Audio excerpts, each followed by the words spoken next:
غرض نہیں ہے، نہ نام و نمود کی غرض ہے. لوگ کہتے ہیں جی پہلے سے زیادہ لوگوں کا نہیں کیا ہے. آج کل ان موبائلوں کی وجہ سے کہ اخلاص کو تو تہس نہس کر دیا اس نے. آدمی خوش ہوتا ہے لوگ مجھے دیکھ رہے ہیں، یا اللہ مجھے معاف کرے، میں کسی کی غیبت نہیں کرتا، لیکن جو صورتحال بنی ہوئی ہے احساس کرتا ہوں کہ ان دینی مجلسوں میں اب فلمیں اس لیے بنائی جاتی ہیں تاکہ لوگوں کو پتہ چلے کہ ہم نہیں چاہتے. میں تو بار بار آپ سے کہہ رہا ہوں کہ ان مجلسوں میں ان تصاویر کا استعمال یہ تو فرشتوں کی صحبت اور نزول کو خدا کی قسم یقیناً روکے ہوئے ہیں. اس لیے تربیت نہیں ہے. ہاں خوب بیانات ہیں، خوب تقریریں ہیں اور خوب طرح طرح کی جو ہے قصے کہانیاں ہیں، لیکن تربیت نہیں ہے. کیونکہ تربیت ہوتی ہے فرشتوں کی صحبت سے، اور فرشتوں کا نزول وہاں ہوتا نہیں ہے جہاں تصویر کشی ہوتی ہے، جہاں تصویریں کھینچی جاتی ہیں. اس لیے میں تاکید سے عرض کر رہا ہوں کہ ہماری جماعتیں اللہ کے واسطے اس چیز سے باز آ جائیں اور اس منکر کو اور اس شیطان کو ساتھ لے کر رہ جائیں جماعت میں. یہ اتنا بڑا فتنہ ہے اس زمانے کا، اور حرام کام پورا کرنے کا وہ ایسا آلہ ہے جو ہاتھوں کی بواسیر بن گیا ہے، جو چھوٹتا ہی نہیں ہے، ہاتھوں کی بیماری بن کر رہ گیا. کیا علماء، کیا عوام، کیا دیندار، کیا بے دین، سب اس حرام کاری میں مبتلا ہو گئے ہیں. اسے میں وہ تاکید سے کہہ رہا ہوں کہ اس سے خدا کے لیے اس فتنے کو خود بھی ختم کریں اور دوسروں کو بھی اس سے بچانے کی کوشش کریں. یہاں یہ زمانے کا وہ فتنہ ہے جس نے علم کا، علماء کا وقار ختم کر دیا ہے. اور ایک حرام کام کا تصویر کشی قطعاً حرام ہے، اس کو جائز کہنا ہے تو گمراہی ہے. اسے اپنے آپ کو بچائیے، اسے اپنے آپ کو بچائیے. یہ ایک ایسا فتنہ ہے جس کو بعض علماء نے میزائل کہا ہے کہ میزائل جو تباہی میزائل آتا ہے وہ اس سے بڑی تباہی سے آتا ہے. وہ کہتے ہیں موبائل نہیں میزائل ہے. اس لیے میں تاکید سے کہہ رہا ہوں کہ ہمارے ماحول میں کسی کو گنجائش نہیں، شریعت میں گنجائش نہیں. ہمارا ماحول کیا ہوتا ہے؟ شریعت نے انکار کر دیا، فرمایا ہر مصور جہنم میں جائے گا. آپ کو معلوم ہونا چاہیے جن لوگوں کو اللہ والوں کی تصویریں لینے کا شوق ہے، جن لوگوں کو اللہ والوں کی تصویریں لینے کا شوق ہے، ان کو یہ بات معلوم ہونی چاہیے کہ اللہ والوں کی تصویروں سے ہی دنیا میں بت پرستی شروع ہوئی ہے. جی معلوم ہونا چاہیے سب کو. تصویروں کی دنیا میں ابتدا کہاں سے ہوئی؟ بتوں کی پوجا کہاں سے شروع ہوئی؟ بتوں کی پوجا کہاں سے شروع ہوئی؟ معلوم ہونا چاہیے نا. اتنے دنیا کے اندر بت پوجے جاتے ہیں کروڑوں کی تعداد میں، کہاں سے آئے، کہاں سے شروع ہے؟ یہ دیکھو جہاں آواز سنتے ہو ادھر ہو جاتے ہو. میں کچھ کہہ رہا ہوں، ادھر دیکھو نا میری طرف. یہ تو شیطان ہے جو چیخ رہا ہے.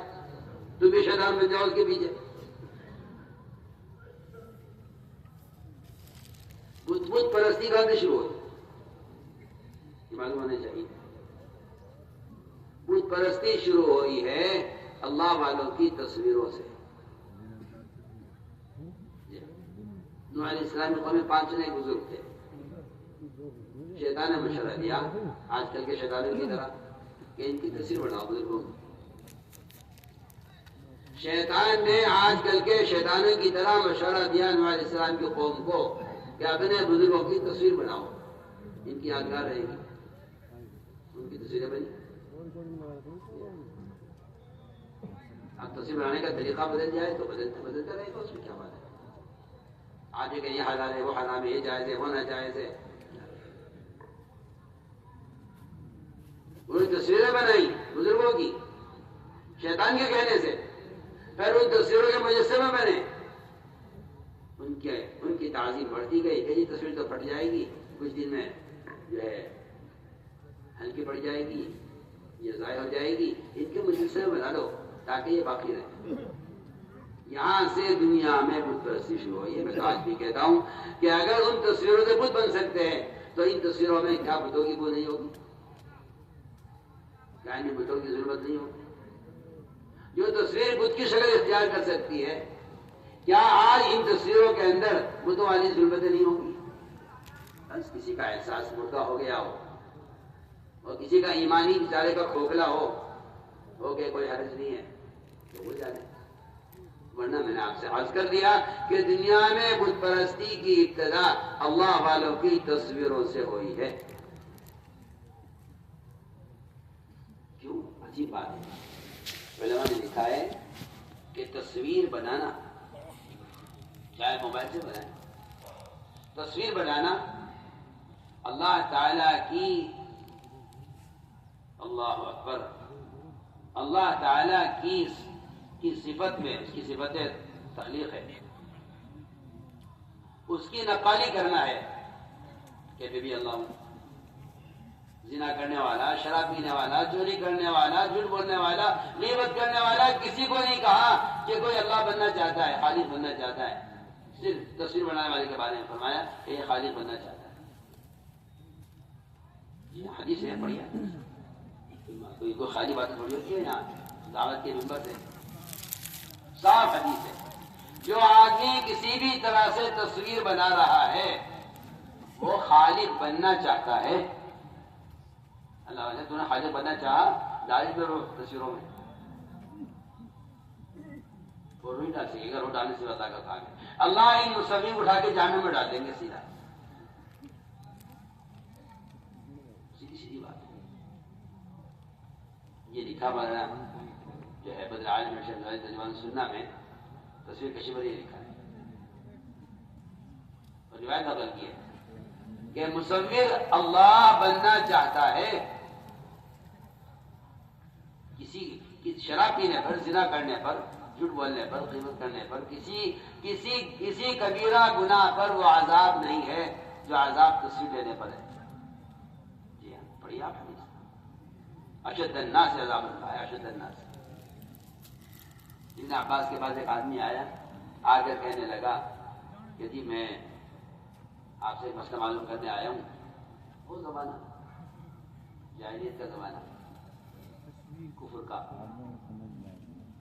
وہ بیچارہ کبھی زمانے جاہلیت میں اس کا کام ہوگا تصویر بنانا، تصویر بنایا کرتا ہے.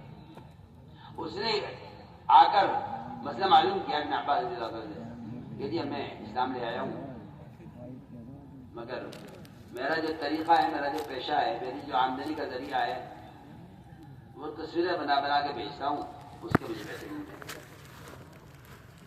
کہ اس نے کہا کہ جی میرا تو پانی بزنس کے علاوہ کیا کروں، میرا دھندا یہی ہے، میرا پیشہ یہی ہے، مجھے اس کے علاوہ کچھ کرنا بھی نہیں آتا. ابھی بچوں کو پالنے کے لیے میرا کام یہ ہے کہ میں تصویر بناتا ہوں، ان تصویروں کو بیچ کر جو پیسے آتے ہیں اس سے میں اپنی گزر بسر کرتا ہوں. کیونکہ یہ بات بالکل طے شدہ بات ہے کہ تصویر کا بیچنا بھی حرام ہے، اس کا خریدنا بھی حرام ہے، اس کی آمدنی بھی حرام ہے. سوچے بھی کیا بول رہا، تصویر خریدنا، بیچنا اور اس کی آمدنی سب حرام ہے.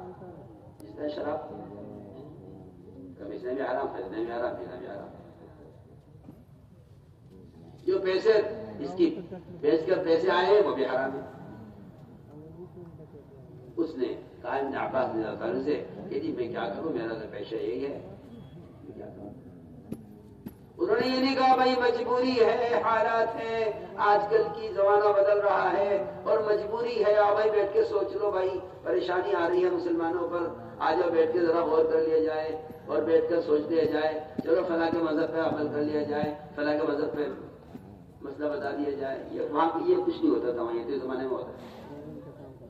مجبوریوں کا دین کیا، کافروں کے تابع کر دو دین کو اور کہتے رہو ہاں ہم دیندار ہیں. انہوں نے یہ نہیں کہا مجبوری ہے. ابن عباس نے فرمایا کہ تصویر کی آمدنی حرام ہے. کیا کہا اس نے؟ تصویر لینا تمہارا، بنانا تصویر حرام ہے. وہ تو سنتے ہی اس کی تو دل کو اٹیک ہو گیا اس کے، اور وہ لمبے لمبے سانس لینے لگا. جو روایتیں اور اس سے تو پریشان، اور اس پہ اتنا بوجھ پڑا کہ وہ لمبے لمبے سانس لینے لگا. کہ جی میں تو ہلاک ہو گیا، میں کیا کروں. کوئی گنجائش نہیں، کوئی گنجائش نہیں. آپ کا عمل بھی حرام ہے، آپ کی آمدنی بھی حرام ہے.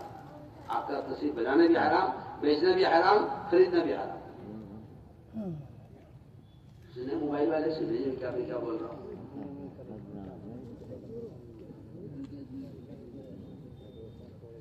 اس نے کہا جی میں کیا کروں، پھر میں تو بھوکا مروں گا، میرے پاس والا کوئی راستہ نہیں. میں نے بند فرمایا دیکھو اگر تم پریشان اور مجبور ہو اور اس کے علاوہ تمہارے پاس کوئی راستہ نہیں ہے تو پھر میں تمہیں اس کا مشورہ دیتا ہوں کہ تم پہاڑوں کی، دریاؤں کی اور درختوں کی تصویر بنا دیا کرو، اسے بنا کے بیچ کے گزارا کر لو. یہ نہیں کہا کہ بھائی تمہاری مجبوری ہے تو ہم اجازت دے دیتے ہیں تصویر کی کہ نہیں، تصویر ہٹا. اگر تجھے کرنا ہی ہے یہ کام تو اگر ان چیزوں کی تصویر بنا جن میں روح نہیں ہے، جانور کی، انسان کی، کسی بھی روح والے کی تصویر کا بنانا پتہ نہ حرام. لیکن کیا افسوس اور سد افسوس کہ مسلمان کو بے ادب بنا دیا یہ کہہ کر کہ یہ کرنا جائز ہے، یہ کرنا بھی جائز ہے، یہ کرنا بھی جائز ہے. اسے بے ادب بنا دیا، اسے ننگا کر دیا، اسے بے ادب بنا دیا. اس لیے ہم تاکید سے کہتے ہیں ہمارا ایسی قدر کوئی گنجائش نہیں ہے. یہ فعل قطعاً حرام ہے اور ایسا کرنے والے کو حرام کا گناہ مل رہا ہے. وہ جو چاہے باتیں بنا لے، کچھ کر لے، لیکن جو بات ہے وہ بات ہے. کریں گے بچے بچیں گے انشاءاللہ اس سے صاف صاف. اس طرح میں اس نے عرض کر رہا کہ یہ سارے کام اللہ کی رضا کے لیے ہوں. اسے اپنی نیتوں کو ڈھلتے رہی ہو، اپنی نیتوں کو سامنے رکھی ہر وقت کس لیے کر رہے ہیں، کس لیے کر رہے ہیں. ان صفات کو اندر پیدا کرنے کے لیے اللہ کے راستے کا خروج ہے. نکلنا اس لیے ہے تاکہ یہ صفات ہمارے اندر پیدا ہو جائے. یہ کہ اللہ نے صاف فرمایا ہے جو ہمارے راستے میں نکل کر محنت کرتے ہیں ہم انہیں ہدایت ضرور دیتے ہیں. اسے میرے دوستوں نکلنے کے فضائل خوب یاد کریں. جو قرآن نے نکلنے کا حکم دیا ہے ہم تو حکم میں نکلتے ہیں. ہمارا نکلنا تو قرآن کے حکم کی وجہ سے ہے. نکلنا قرآن کے حکم کی وجہ سے ہے. ان کی روح رحمت سے پالا نکل اللہ کے راستے میں ہلکے ہو جائے. دور بھی جاؤ قریب بھی جاؤ، ہر جگہ دین کو قائم کرنے کے لیے خود چل کر جاؤ. اس طرح ہمیں نقل و حرکت کے ذریعے ہر جگہ عمل کا ماحول قائم کرنا ہے. جہاں تک ہو سکے اللہ کے راستے میں پیدل چلو. پیدل چلنے کی فضائل معلوم نہیں ہے، اور جنہیں معلوم بھی ہے وہ سمجھتے ہیں کہ وہ تو قتال کے زمانے کے فضائل ہیں. اب کوئی قتال تو ہو نہیں رہا ہے کہ وہ فضائل بیان کیے جائیں. حالانکہ جہاں قتال نہیں ہے وہاں بھی یہ فضائل میں بیان کر رہا تھا کہ اللہ کے راستے میں پیدل چلنا، اس پر جو غبار ہوتا ہے اس سے جانے کی آگ حرام کر دی جاتی ہے. اسے حرام کر دی جاتی ہے. کسی کی ناک میں جہنم کا دھواں، آپ نے فرمایا دھواں دور تک جاتا ہے، دھواں دور تک جاتا ہے. فرمایا جہنم کا دھواں اور اللہ کے راستے کا غبار ایک ناک میں جمع نہیں. ابھی آپ نے سنا ہوگی متفق حدیث تھوڑی دیر پہلے تعلیم ہو رہی تھی. ایک صاحب مولوی صاحب کہنے لگا کہ جی یہ تو آپ نے بیان کر دیا، یہ تو قتال کے زمانے کی بات ہے. میں نے کہا اچھا چل میں یہ قصہ سناتا ہوں. مولوی صاحب بیچارے ہوتے نا بات کہ بھئی یہ تو خروج کے فضائل تو قتال کے زمانے کے ہیں. میں نے کہا سن، حضرت مولانا اسعد مدنی مجاہد امت اور فدائی ملت رحمۃ اللہ تعالی علیہ،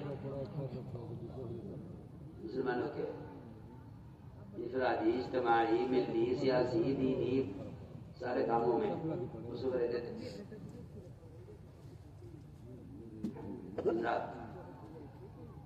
امت کی ہدایت اور امت کی ضرورت اور امت کے مسائل کے لیے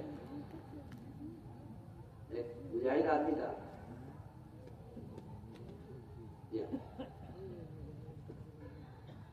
کئی سفر میں تھے گاؤں میں، کچے میں گاڑی چل رہی تھی.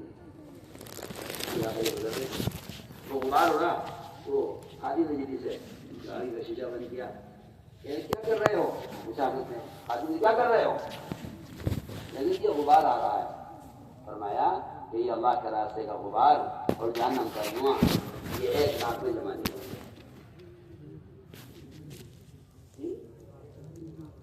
اسی بات آنا سب دیکھنا چاہ رہے، سوچیے آپ، سوچیے وہ بھلا جس کام کے لیے بھی صبر کر رہے ہوں گے، راستے لگا اللہ کے راستے کا یاد ہے، اور وہ صاحب کہنے لگے کہ یہ تو اس زمانے کی بات ہے جب قتال ہوا کرتا تھا، وہ قتال کے زمانے کی باتیں ہیں، آپ اس زمانے کی بات آج کیوں کر رہے ہیں، آپ قتال کر رہے نہیں، ارے فضیلت کیوں ہے؟ میری بات آپ یاد رکھنا سب عوام ہو جاؤ۔ خروج کے فضائل اعمال کو متعدی بنانے کے لیے ہیں، خروج کے فضائل صرف کافروں کو قتل کرنے کے لیے نہیں، یہ خیر کو غلط خیال ہے۔ جتنے فضائل خروج کے ہیں وہ خروج کے فضائل ہیں، قتال اس خروج کا وہ عارض ہے، یہ وہ پیش آ جائے تو پھر آدمی کو آگ بڑھ کر جان دینی چاہیے اللہ کے حکم پر۔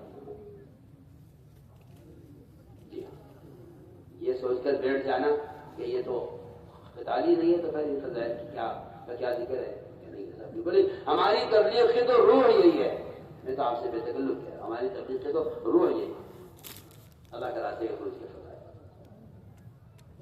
تو میں نے عرض کیا کہ جہاں تک ہو سکے پہلے چلو، پہلے چلنا اللہ کے عذاب کو، اللہ کے غصے کو ٹھنڈا کر دیتا ہے، جانا ان کی آگ کو حرام کر دیتا ہے، اللہ کے راستے پہلے چلنا۔ اس طرح ہمیں اور سواری کی اجازت بھی ہے، ضرورت بھی ہے، جہاں سواری کی ضرورت ہے وہاں سواری سے سفر کریں۔ سواری اس بات کا خیال رکھیں کہ ہماری ذاتی کسی کو تکلیف نہ ہو، ہر ایک اپنی سیٹ ہے، ہر ایک کی اپنی بیٹھنے کی جگہ ہے، ہر ایک اپنا ٹکٹ ہے، اپنی اپنی جگہ بیٹھے۔ مسافروں کو تنگ کرنا، جگہ بدلنا، یہ ہمارے کام کے اصول کے بالکل خلاف ہے۔ جس کی جہاں سیٹ ہے ٹرین ہے وہاں بیٹھے، برابر والے کو دعوت بھی دے، ملاقات بھی کرے، اکرام بھی کرے، نمازوں کا اپنے اپنے اوقات پر اہتمام کرتے ہوئے، نمازوں کا اپنے اپنے وقت پر اہتمام کرتے ہوئے چلیں، چاہے تو ساتھی جماعت سے نماز پڑھیں۔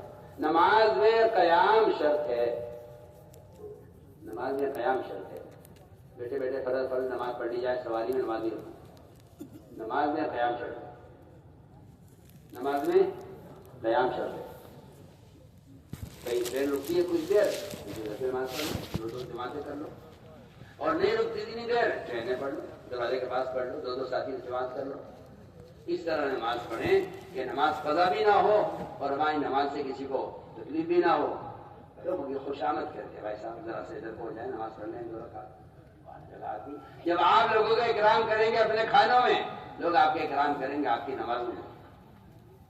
ہماری جماعتیں بخیلوں کی طرح صبر کرتی ہیں، لیا بھائی 10 ساتھی ہے، 10 چائے لیا، تمہارے کیبن میں 20 آدمی بیٹھے ہوئے ہیں، تم سب کو چائے کو پوچھتے ہیں، تم اکرام کرتے ہیں۔ محمد صلی اللہ علیہ وسلم کی سخاوت ہوتی غیروں کے لیے ہوا کرتی تھی۔ اس زمانے میں ایسے بخیل لوگ پیدا ہوئے کہ کوئی اپنا ہوگا تو اکرام کر لیں گے، غیر ہوگا تو کیا اکرام کرنا، ہم کہہ جانے کون ہے۔ آپ صلی اللہ علیہ وسلم نے مسلمانوں سے زیادہ غیروں کا اکرام کیا ہے، اپنا زیادہ غیروں پر خرچ کیا ہے۔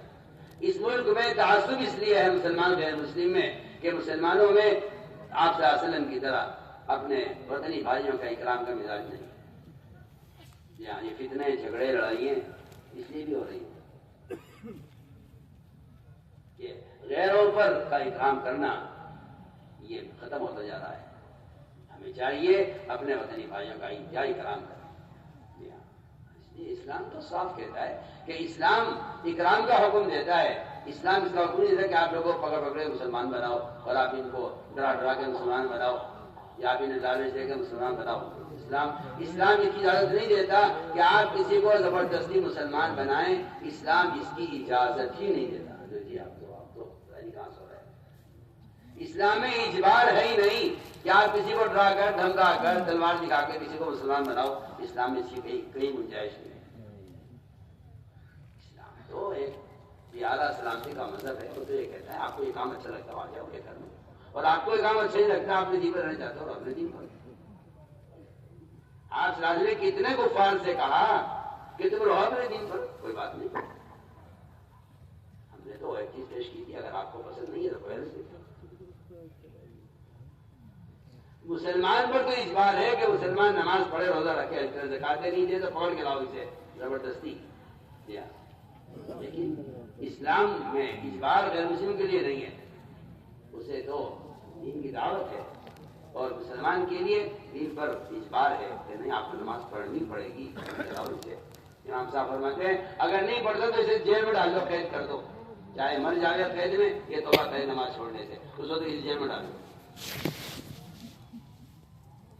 عجیب بیوقوف مسلمان، اس سے نماز کے ایک سے دوبارہ کہا جاوے کہتا ہے دین میں زبردستی نہیں ہے۔ ارے دین میں زبردستی نہیں ہے، بات تو کافر کے لیے تھی، تیرے لیے تھوڑی تھی یہ بات۔ ہاں تو آسان بات کیا، مسلمان کے لیے دین میں اجبار ہے، کافر کے لیے اسلام میں اجبار نہیں ہے، زبردستی نہیں ہے۔ اس لیے ہم سب کا اکرام کرتے ہوئے چلیں، ہمارے سے کوئی ایسی غلطی نہ ہو جس سے قانون کی خلاف ورزی ہو، علاقوں میں کوئی جو ہے انتظامیہ ہم سے ناراض ہو، نہیں، ہم تو ایسے چلیں گے کہ انتظامیہ کہے بھائی ان سے اچھا اخلاق والا، ان سے اچھا قانون کی رعایت کرنے والا کوئی نہیں ہے۔ اس طرح ہمیں ہر جگہ اکرام کرتے ہوئے چلنا ہے۔ ٹرین میں تعلیم کا حلقہ نہیں ہوگا، ٹرین تعلیم کی جگہ نہیں ہے، یہ غلطی کرتے ہیں ساتھی کہ جو ساتھیوں کو پریشان کرتے ہیں، مسافروں کو حلقہ لگاتے ہیں تعلیم کا۔ ٹرین میں کوئی تعلیم نہیں ہوگی، کتاب نہیں پڑھی جائے گی۔ آپ اکیلے بیٹھے ہو، قرآن کا مذاکرہ کر لو، اس بات کا مذاکرہ کر لو، آپ اپنی دین کی بات کر لو، ایک ضرور سورہ اخلاص پڑھا کے یاد کرا لو۔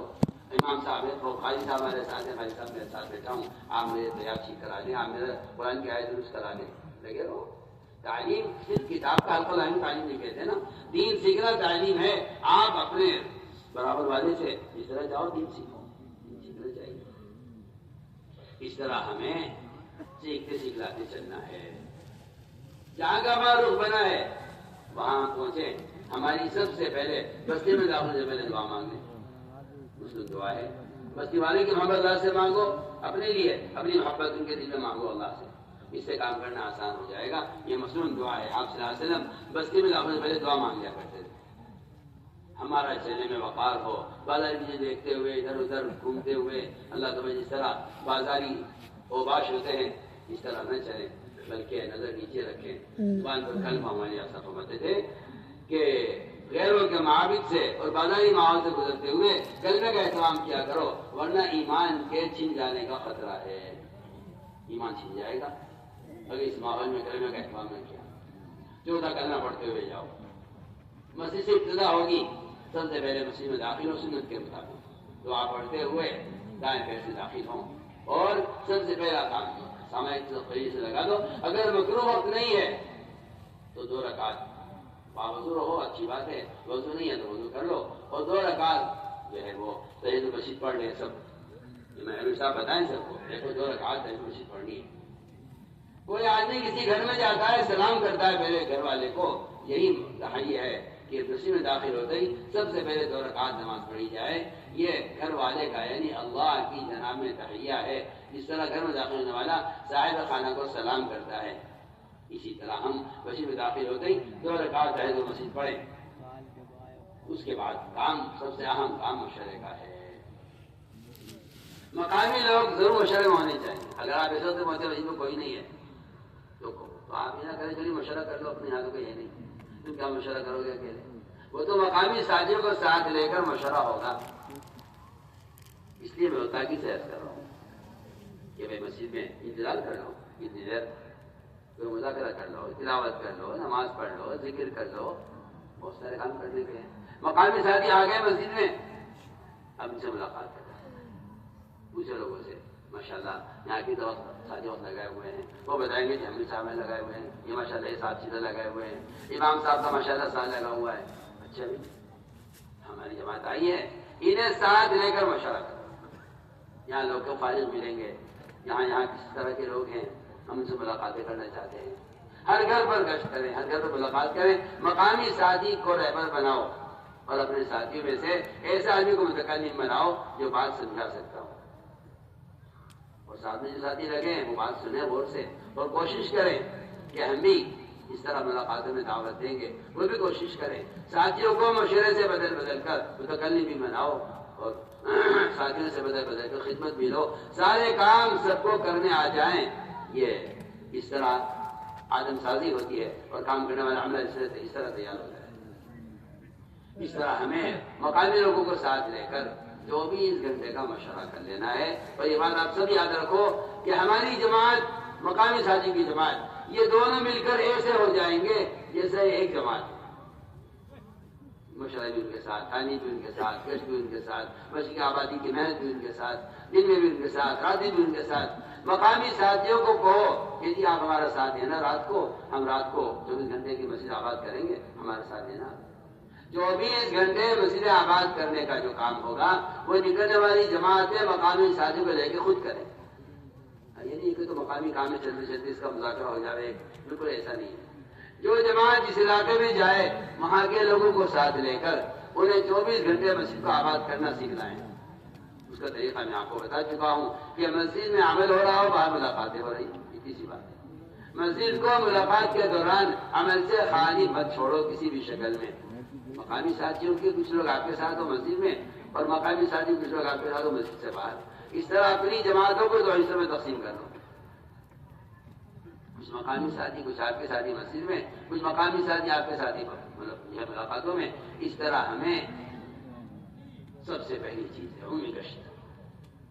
یہ بھی کہتی ہے عمومی گشت، کوئی گھر، کوئی فرد، کوئی دکان، کوئی گلی، کوئی جگہ نہ چھوڑو ایسی جہاں آپ کی جماعت پہنچ کے ملاقاتیں نہ کریں۔ میں اس کو شروع میں کہہ چکا ہوں بہت تاکید سے کہ ہماری ملاقاتیں مسجد کے لیے ہیں۔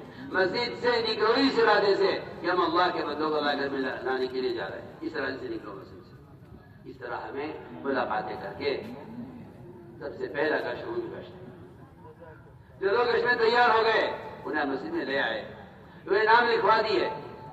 اب نام لکھوا کے آپ کہیں جی ہاں مسجد تو آ جائیں گے، کہ نہیں، لیکن نام لکھوا دیے، ان کو آپ وصول کریں۔ عبدالرحمان کو فلاں گلی سے لانا ہے، عبداللہ کو فلاں گھر سے لانا ہے، مسجد کے پیچھے سے عبدالعزیز کو لے کے آنا ہے، یعنی یہ خود آ جائیں گے۔ انہیں وصول کرنا، ان کے خرچے وصول کرنا، ان کے بستر وصول کرنا، جماعت بنانا سب سے بڑا مجاہدہ ہے۔ آپ انہیں سوچے بات خود بن جائے گی۔ ہماری جماعت محنت کر کے کوشش کر کے ایک ایک آدمی کو تیار کر کے لائیں اور جماعت بنا کر ہم اس طرح جماعت بندی کر کے روانہ کریں۔ تیسرا گشت ہمارا خصوصی گشت ہوگا۔ وہاں علماء ہیں، وہاں بڑے لوگ ہیں، کچھ دنیاوی اعتبار سے انتظامیہ ہیں، دنیاوی اعتبار سے اغنیاء ہیں، ان سے ملاقات کریں، ان کے پاس بھی جائیں، ان سے کہ اللہ نے آپ کو یہاں بڑا تعارف دیا ہے، لوگ آپ کو مانتے ہیں، اگر آپ تشریف لائیں اور جماعت کی تائید کریں اور آپ اگر ہمارے ساتھ گشت میں شریک ہو جائیں، آپ اگر ساتھ ہوں گے محلے والے کہیں گے اللہ اکبر، یہ آپ ان کے ساتھ ہیں تو ہم بھی ان کے ساتھ ہیں۔ حضور اکرم صلی اللہ علیہ وسلم کی سنت ہے یہ۔ بعض کفار اسلام نہیں لائے مگر ان کا اثر تھا وہاں کے کافروں پر، آپ انہیں ساتھ لے لیتے گشت میں، آج تمہارے ساتھ چلو۔ آپ نے بعض کافروں کو گشت میں ساتھ لیا ہے، تو حدیث ہے، سیرت ہے، وہ انکار کرے گا نہیں، لاتے آپ کے سامنے لاؤ مگر آج میرا ساتھ دے دو، آپ میری تائید کر دو۔ آپ لوگوں سے کہہ دو بھائی ان کی بات صحیح ہے، اتنا کہہ دو لوگوں سے۔ اتنا بھی آپ صلی اللہ علیہ وسلم نے نہ ماننے والوں کو بھی ساتھ لیا ہے۔ یہ تو میں بہت تاکید سے عرض کر رہا ہوں کہ بے شک ہم مسلمانوں کے پاس جائیں اور انہیں دعوت دیں اور وہ کہیں گے ٹھیک ہے آپ کی بات بہت اچھی ہے، کہ بات تو بہت اچھی ہے مگر اگر آپ تشریف لے آتے تو ہماری تو ہمیں قوت ملتی آپ کے آنے سے۔ اس طرح ہم وہاں کے لوگ خواصوں سے ملاقات کریں، ان کو بھی وقت دیں، انہیں مسجد کے ماحول میں جائیں اور ان کو ان کی بھی تشکیل کریں۔ یہ بات نہیں ہے کہ بھائی یہ بیچارے کہاں وقت لگا سکیں گے 4 مہینے، 4 مہینے کی تو جم کر چلے کی دعوت کی دینی نہیں ہے، تو آپ سب نوٹ کر لو، چلے کی دعوت ہمارا ختم ہو چکی ہے۔ ہمارا چلے کی کہیں تشکیل نہیں ہے، یہ چلہ آٹو کے لیے چھوڑ دو، ہمیں تو دعوت دینی ہے 4 مہینے کی جم کر۔ مولانا صاحب نے کراچی جماعت بھیجی تھی اس زمانے میں، انہوں نے وہاں کے تاجروں کو 4 مہینے کی دعوت دی تھی، 4 مہینے۔ تو میں نے کہا کہ یہ 3 مہینے بھی نکلنے کے کہ اللہ نکالیں گے، کیسے نکلیں گے؟ راتوں کو دعائیں کی، دن میں محنت کی، وہ تاجروں کی جماعت 4 مہینے نکل گئی۔ وہ ہر ایک کو تعجب تھا کہ یہ انہونی کیسے ہو گئی، یہ تو ناممکن بات۔